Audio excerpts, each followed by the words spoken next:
Hanifah, narrator untuk video kreatif kali ini. Pada generasi moden ini, teknologi telah pun berleluasa. Kini, dengan adanya bantuan teknologi yang canggih, kita dapat melakukan aktiviti harian dengan mudah, efisien dan cekap. Korang perasan tak? Ramai sekarang dah pakai telefon pintar. Seperti brand iPhone, Samsung, Realme dan banyak lagi brand-brand yang lain. Manakala bekerja pula menggunakan laptop ataupun komputer. Tetapi saya dapati bahawa ramai yang menyalahgunakan teknologi ini. Persoalannya, bagaimanakah cara untuk mengatasi masalah ini? Mari kita tengok video.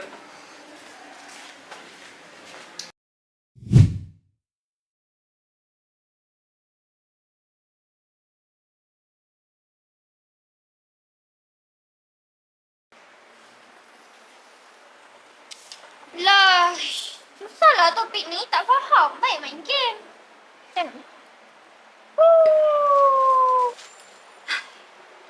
Pada dunia serba moden ini, teknologi berada di hujung jari sahaja. Namun, seperti kata peribahasa, bagai pisau di tangan tukang masak. Teknologi dapat memberi manfaat kepada kita jika digunakan dengan betul. Namun, tanpa ilmu dan disiplin, teknologi hanyalah sebarang gangguan.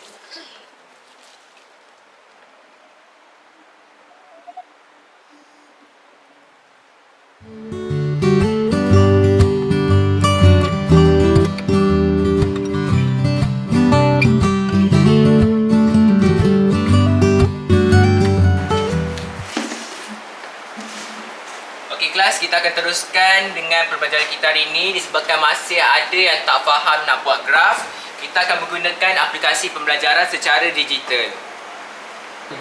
Wah, macam ni lah baru best. Best kan? Ya, best tu. Wow. Tak payah nak wow-wow sangat, markah tak wow pun.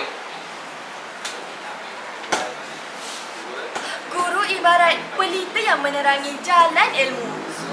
Seperti kata peribahasa, guru ibarat lilin yang membakar diri untuk menerangi orang lain.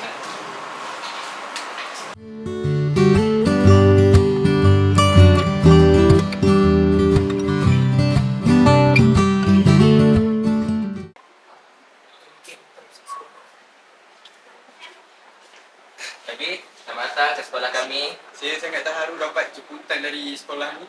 Jom, saya nak tengok PSS ni. Silakan. Ini semua sumbangan yang saya bagi untuk PSS sekolah ni. Ya, betul. Kerajaan sentiasa berusaha untuk menyediakan teknologi yang bagus untuk memperkukuh sistem pendidikan negara. Terima kasih YB. Okey kelas, hari ini kita akan teruskan pembelajaran kita hari ini dengan menggunakan komputer daripada sumbangan daripada YB Syarizal.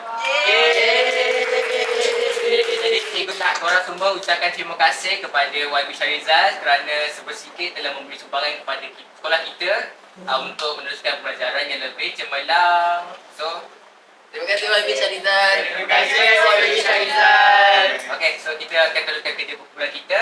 Satu komputer 2 orang. Okay, go now. Okey, jom. Terima kasih. Wah, sudah ada gambar. Terima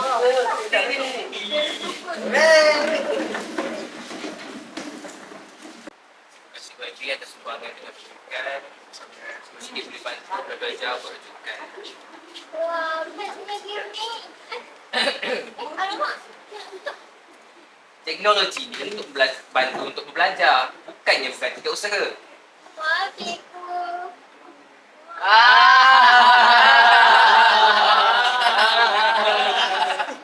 Usaha ini penting bagi melahirkan generasi berpendidikan dan berkemahiran. Bak kata peribahasa, melentur buluh biarlah dari rebungnya.